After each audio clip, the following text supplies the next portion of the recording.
Your favorite YouTuber is back with another banger of a video, and in today's video we are going to attempt and start the 4-cylinder beast. In the last video we attempted to start the BMW and we played around with some fuses and engine relays. So in today's video we are going to start off with filling the wagon up with high quality British petrol. That shouldn't be horrendous on the floor. So now we're going to fill it up with petrol, as I just got fresh petrol. I think it's 92 octane, as we do in the UK, the normal one, the cheapest one.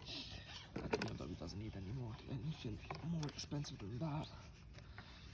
Okay. I don't know how to pour petrol in with this, but okay. Got this cap. Oh, come on, brother. What's going on? Oh, fair enough. That's what it's for, by the way. If you guys don't drink up. Yeah, it's drinking a lot. It's 5 litres in this. I did plug in the battery about 20 minutes ago, and I don't want to start it yet. I don't want to start it yet because I'm scared there's not enough petrol, and I don't want to ruin the fuel pumps in this car. So I'd rather be safe than sorry. You know, spend 10 minutes just get that fuel. Come on. I did open the door and I saw a massive spider on like the seal here, but on the other side. It was very scary. I did kick it in the head because I kind of got shook. Come on, come on, come on. Managed to spill some petrol on the bodywork of the car. Don't worry about the poo of bad poo. But what you want to do is if you spill petrol on your bodywork, paint, and you do want to clean up ASAP because petrol will literally deteriorate your paint. Okay, that's on. Bam, here as well. In. Right, moment of truth. Time to start the car. In my diagnostic computer's in there. Okay. Right, key in the ignition. Ignition go. Filled up. Does work. Let it settle out a bit. Yeah, I know there's a bit of traction control issues. Clutch down. It cranked. Oh my god, we fixed it. We fixed it. Oh my god. We managed to fix it. The lights work. Everything works. Oh my god. I thought I fried everything, but that was not the case. We did end up frying the whole entire car. Jesus, I am so happy. The car started. Revs? Yep. And there you have it, the car runs. Thanks for watching. So now we're gonna try to plug in this E-Star, which is a BMW diagnostic tool. You can't. You have to turn this off. Everything, ignition on. Hopefully the battery doesn't die. Now we need to plug the connector into the OBD port, which is just down there. Plug in. This is going to be red. Get the cable to your computer. Luckily, don't go like that. Don't go anywhere. Plug it in here. Sorry, it's just chaotic. Go in. There we go. Beep, beep, beep, beep. Please work. I know, just be quiet. So double click the top. Operations. Read out vehicle data. Complete identification. And then it's gonna take a moment to get the information on the vehicle, as you can tell. So it's reading out the tree of control unit tree. Yellow means there's faults in the memory. Red is that it's pretty much your ECU is broken. Sorry for the pinging, but there's a thing on there. So now I'm gonna go into display fault memory in general. I'm gonna Valvetronic, thermal oil level sensor, and its existing, all of that. Brake pad, battery to low voltage, open circuit, not anymore. DSC hydraulic pressure sensor, so the traction control system. Yeah, I know these are because the thing's not connected. Under voltage, doesn't work under voltage. Nah, that's this gone. AUC sensor's gone, and the power window relay opening. Driver side rear. That's what the dash light is for. Okay. Now what we're gonna do is delete fault memory. Yes, sir. We're gonna delete everything, so we don't care about all the old stuff that has happened, all the problems. We don't care about them. They're gone. Switch off the ignition. Switch off. Take the key out. it a sec. Same thing, plug it in, press start, and then you need to press cancel. And now, start vehicle test again. Yes. And it's connecting to the car again, checking for all the faults. Look, some of them are green now and they were orange. I think, I can't remember. I wasn't paying, yeah, that some of it was orange, now it's green. JBE is from the auxiliary water pump. DSC, traction control system. DME is from, display fault memory, it's from the Valvetronic sensor, which I know about, which definitely going to do. Valvetronic adaptation, calculate test plan,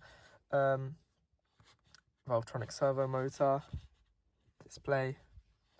What's going on? Procedure. It's going to give me a procedure because it is BMW. It's loading it now. It's just loading it all in.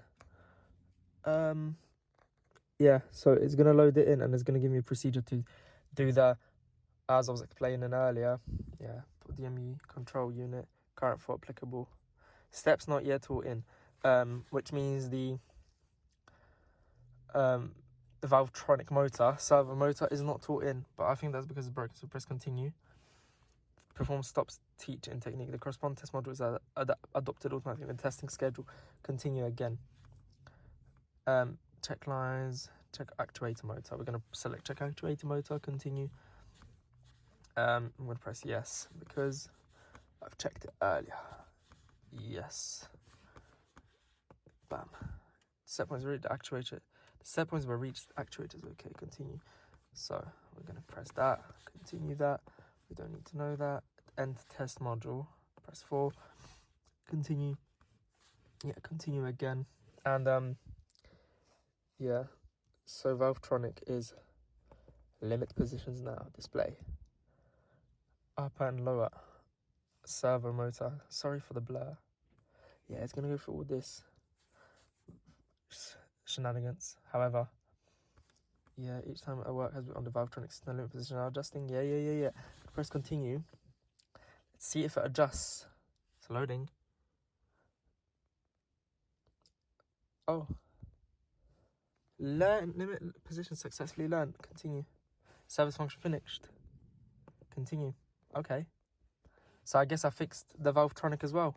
Apparently the Valvetronic functions have been learned successfully as we now DME is green. So we're gonna display fault memory.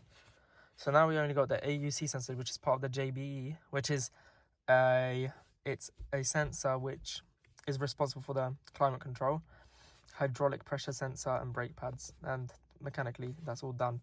I think what fixed the Valvetronic sensor is the fact that the voltage regulator in the alternator has fixed it. Now that it regulates electricity properly. So Now that the car runs, I can start replacing the valve cover gasket as it's leaking. Yuck. we're going to be removing the valve cover or the rocker cover, whatever you want to call it, on the BMW N46 engine. It's an E90. As you guys know, we need to remove that and change the gasket around because it doesn't seem to be holding up quite well. As you can tell, there's leaks. Yeah, so let's get to work. It's not that much of a job, but first of all we need to disconnect the battery. To disconnect the battery, all we need to do is unplug the negative terminal of the battery. So get your 10mm and disconnect the battery. So this is the part we're going to be needing: cylinder head cover gasket that goes underneath here. This exact cover here. We won't be needing any special tools for this job. However, we need some bead sealer to seal up these parts because it is clearly leaking from there, as you can probably tell. But yeah, let's get to work. We need to remove the ignition coils, which is only 4 because this is the 4-cylinder engine. So we don't have much to do, and we need to go and get this out of the way because it's going to be annoying. So we're going to start with removing the ignition coils. Yes, I do have a tripod now. To do that, you pop this tab up and pull out the wire. It's always a good idea to check where they go because you want to put them back in the factory position, but you won't be able to fail that because the length of the wires, yeah, it doesn't allow you to put this wire down there, for example. It's literally impossible. Some of them might be too snug, so be careful. Use a screwdriver to get it out. to remove the ignition coils, just pull them up. Oh, there's a lot of iron. That is not good. Yep, we need to number them. It's best to number them. So I'm going to leave them in here and I'm going to number them. Best thing to do is get a marker and mark each ignition coil, which is this, to each corresponding cylinder, because otherwise you might get misfires. So get a marker, and I do recommend pulling out each ignition coil. So this is cylinder 1, cylinder 2, cylinder 3, cylinder 4. It doesn't matter as long as you, this can be 1, 2, 3, 4, and I'm pretty sure from the factory this is 1, 2, 3, 4. That's the firing order. Well, the firing order is a bit different, however this is how they are on, I don't know how to explain it, but this is the order of the cylinders, as it's meant to be. So I'm going to pull out spark plug 1, and on this grey piece somewhere here we're going to write the number 1, but first we need to clean it. 1. Perfect. I'm going to put it away because we don't need that at the moment. I wrote it here, as you can tell. Can you tell? Yep. Well, shouldn't come off. 3. And now 4. Focus. Next step is to remove these 2 bolts, obviously the cap, and just get some space so we can remove that. So this needs to kind of go there, we need to kind of move this away, disconnect this. Oil, disgusting. Oh, it's leaking all over here. That's probably leaking from this as well, but you get the drill. Just remove a bit of that and we can start unscrewing the bolts. I do apologise for the wind, however it is a bit windy. We are in the UK after all. So yeah, so first of all we need to remove this, as I've just shown. Just pull it out, literally easy, literally just, and it comes out. Next we need to get some space, we need to disconnect the servo motor. Perfect, easy job. Let's see what's going on there. There's a lot of oil. So this is pretty much loose. Yeah, this is done, and this cable here, there's a little ground cable both sides. I don't know if you can tell, however I'll show you. This and this, we need to remove that because it's connected to this coil pack. Not the coil pack, the ignition leads, which are also connected at the bottom here, but we're not going to touch that. So the next step is to most definitely unscrew these. So get your 10mm and unscrew it. That's why we disconnect the battery, because we would have had a lot of errors now because we don't have any ignition coils plugged in, just nothing, and the engine computer would be like, what the heck is going on? Screw it out, hold it, okay, perfect. Now that's disconnected, more space. And then go this way. Please don't drop the screw. Now one more thing to do before we carry on is, this is leaking as well, I think. This is pretty much it for removing all the preparation before actually unscrewing these. And obviously to undo these bolts, you're working in the diagonal sequence. So first this one comes off, then that one there, if there is one there. I'm pretty sure there should be one there. Yep, this one, then this one, then this one, then just working outwards, inwards, and when you tighten them back, you're working inwards, outwards. So now what we need to do is get to the back here, and pretty much remove that tab. It's a very tight space here, especially. Before we proceed with anything, we should put some toilet paper or tissue down the ignition coils into the holes, just in case something falls in there. Shove it in there, in each one, not too deep, not too shallow, just so it's enough to get that down there. Perfect. To remove that bugger there, You need to press it from both sides, the tabs. Like this. It should come out, and it did. Okay, there's a bit of milk there. I don't know if that's a head gasket problem or what, however. Completely doubt it. Now all we need to do is remove this. I think it's probably a 10mm. Yes, it is. Out as well.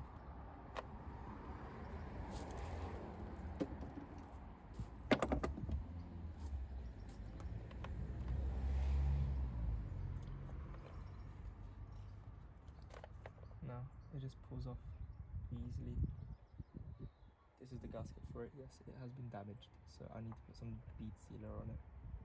Oh wait, no, the gasket comes in the back, doesn't it? So the gasket broke on this sensor here. That's completely fine. Now what we can do is literally start undoing the bolts. And these are not 10mm. Oh, they are 10mm, no way. They're not screwed on very tight. Just release them. Diagonal patterns, remember. Outwards, inwards. Might need that extension. And I do. Please go with it.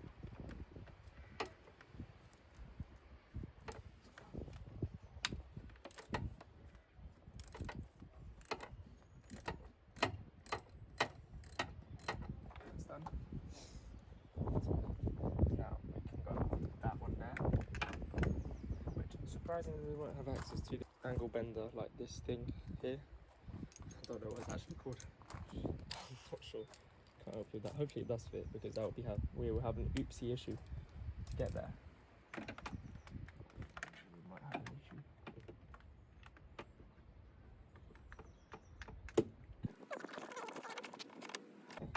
Just loosen it. Oh.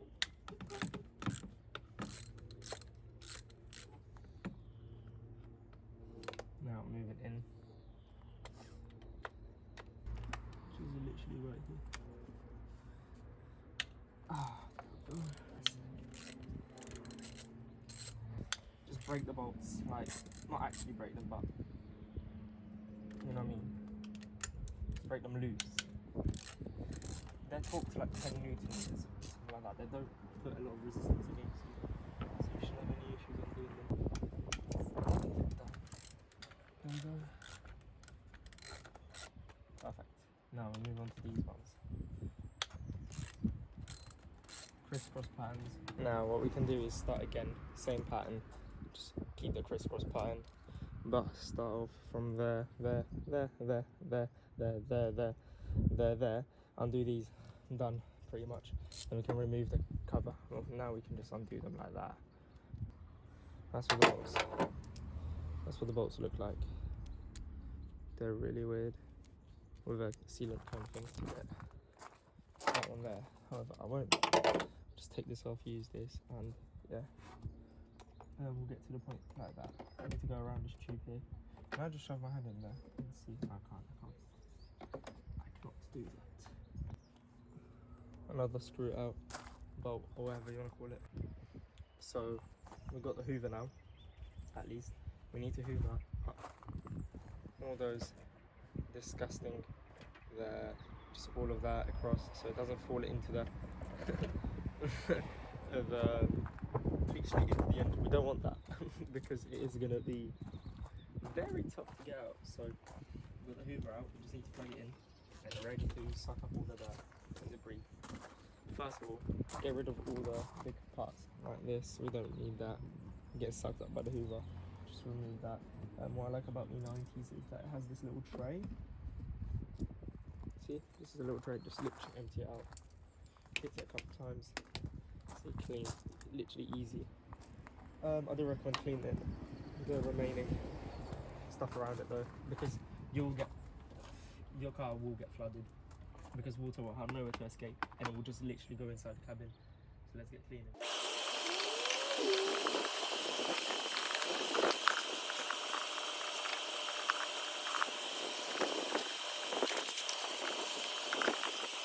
When you do clean it up, make sure to agitate the dirt with like a hand, a finger, or perhaps a brush to get all the dirt out from those gaps. We don't want anything. We literally want it spotless so it doesn't fall into the engine.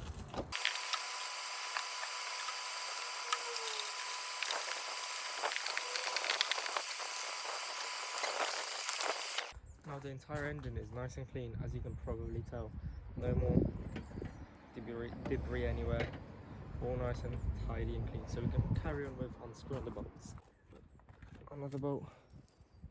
These ones are a bit different than the other ones, so I'll get this. I'll show you a little trick. I get the marker, a piece of cardboard that you will throw away after, and draw the outline of these bolts.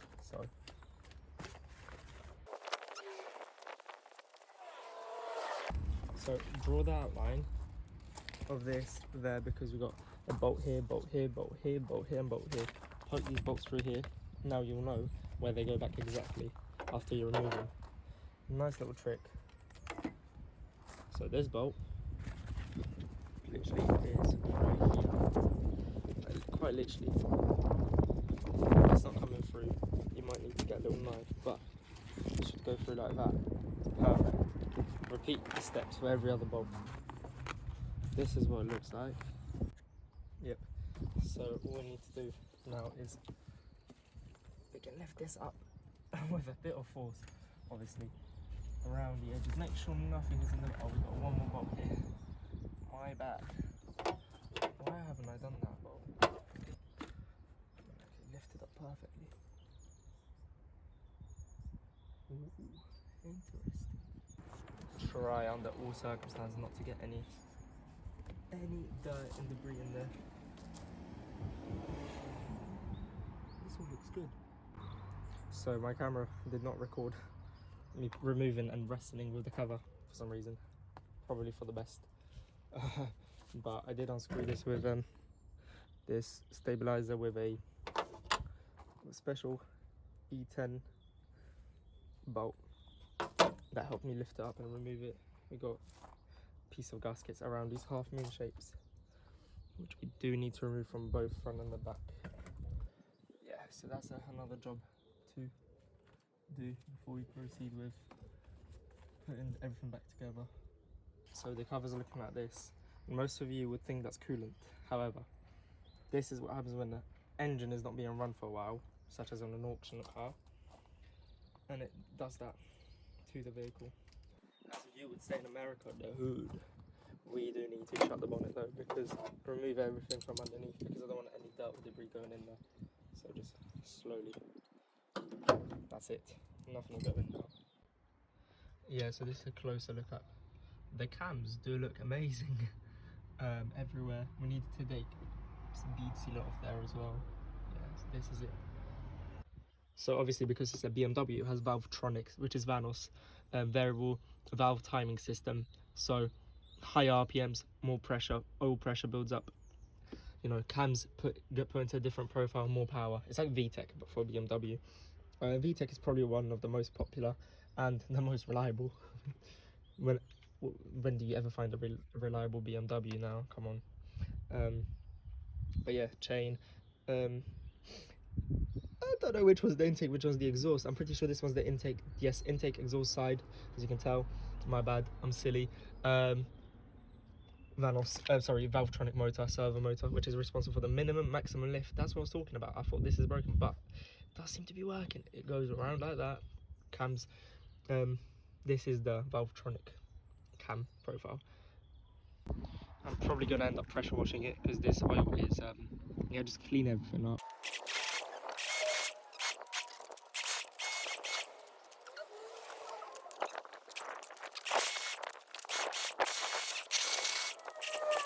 This is probably the cleanest I can get it, which is pretty decent. Now put it out in the sun for it to dry. So now what we need to do is get this sponge, the abrasive side of the sponge, we need to rub it away from the engine. Just like that. Make sure no dirt or debris falls into the engine. We don't want that. Preferably, what we're going to do first is this, before we continue doing anything. Get some tissue. You can tell I got brake cleaner here, and you know what I'm going to do. I'm going to spray some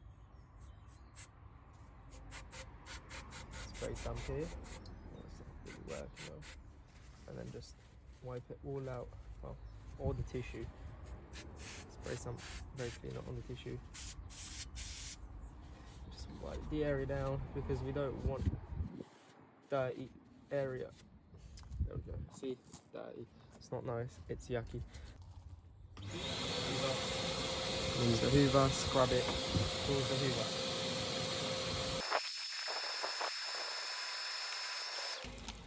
If you do see any oil like we have on here, down there, on the sides, I don't know if you can see that, just use a tissue, clean it out because we don't need that oil there. It's not necessary. Preferably we don't need any oil all around the seals because it's just going to cause a lot of pain. Try not to spray the brake cleaner right onto the engine. The brake cleaner will clean the oils. We do not kind of want that. That's defeating the purpose of the engine, isn't it? We need the oil on the engine.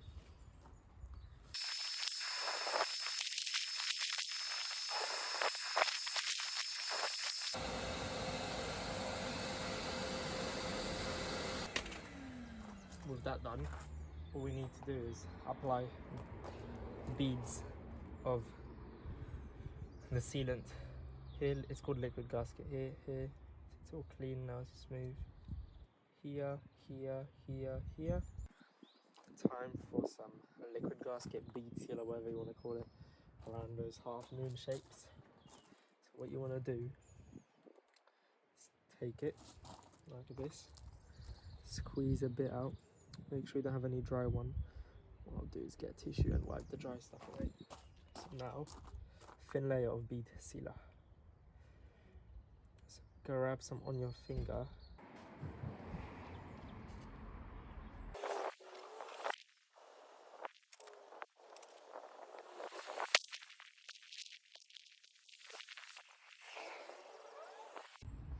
This is the end result.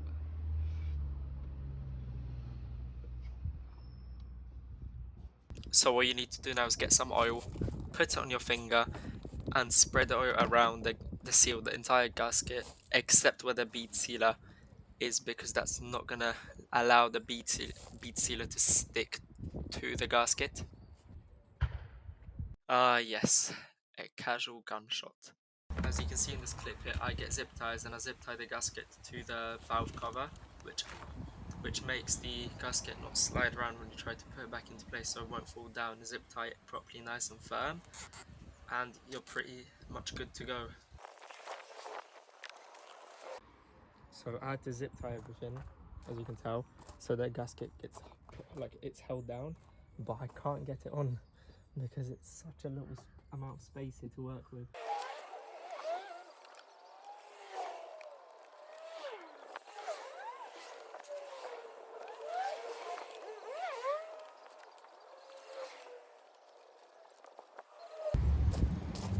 So I came back with scissors because I feel like it's a better way to snip them off. Okay, perfect. Well, now that works. I don't know how I'm going to get back to the back there, but I'll think of something. Screw number one. Just like that. That's enough. I'm going to put these ones first though, because they are the ones that can make the gasket pop out. You don't want that because this one's seated nicely.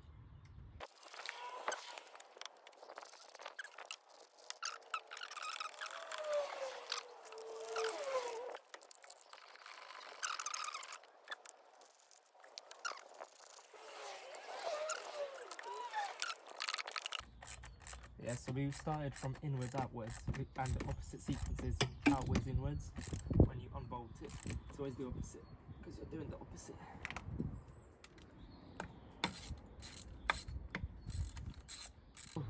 That's done. We have completed that task, so that should be fully sealed. And yeah, that's how you replace a rocker arm cover. We've got this seal to tear off because it's absolutely disgusting, and it's not gonna seal properly. So I've got a good idea. I'm gonna put some of my Honda sealer in there, and yeah, it should work. If it doesn't, it should. I'm just stripping it all out from this gank. I think that's it. Kind of get a knife to help you out. Sometimes it is a good idea. I'm gonna put my all-in-one Honda sealer. Spray some brake clean on that. So clean the oil out. Just wipe it with tissue. Make sure it's clean and no, it's free of any contaminants.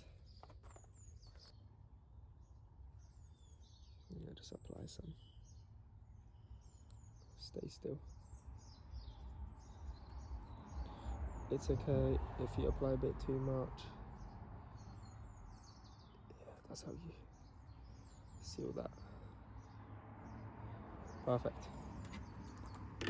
Spot on.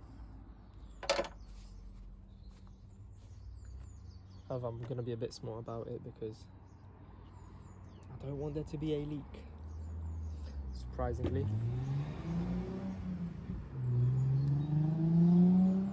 AMG, SLC, whatever they're called. I'm not really good with marks. Just spread it about so it gets into those grooves like it's meant to. Not taking it off will be absolutely atrocious, but probably won't need to be taken off in a while. But I'll put it down. Torque it evenly because it's a gasket surface. So that's snug. That's snug. Don't over torque it, please. This is not anything you want to mess around with. So this is how it looks like. I need to get the tissues out these holes. There's the screw I was talking about there. Yeah, that's pretty much completed the car. Superb. I'll just use scissors like that. It gets the job done.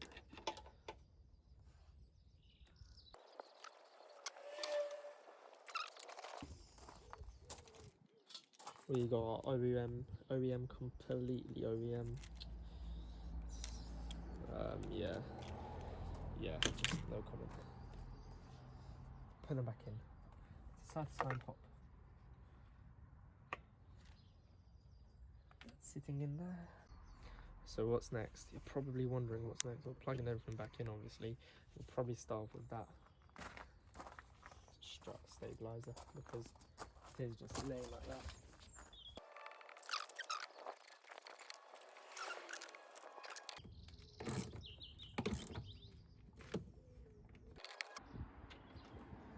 I don't know if you guys remember, but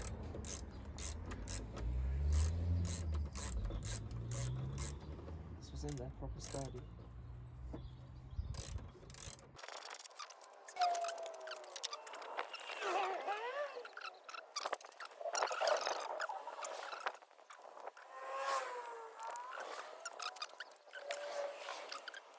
The actual thing is called contact cleaner.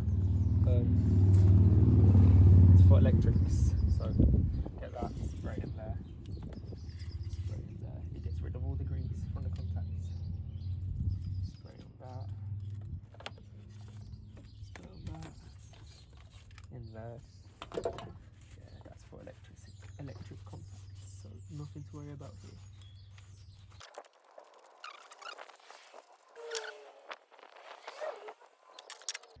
Everything's back in place. Now let's see if the car starts without exploding. That might be an issue. Oh, let's hope for the best. Oh, let's not hit that E60 here. Oh, the battery's disconnected. Perfect. Completely forgot about that. Might be a great start. Make sure you like the video, subscribe to the channel, and hit that bell to get notified about new uploads.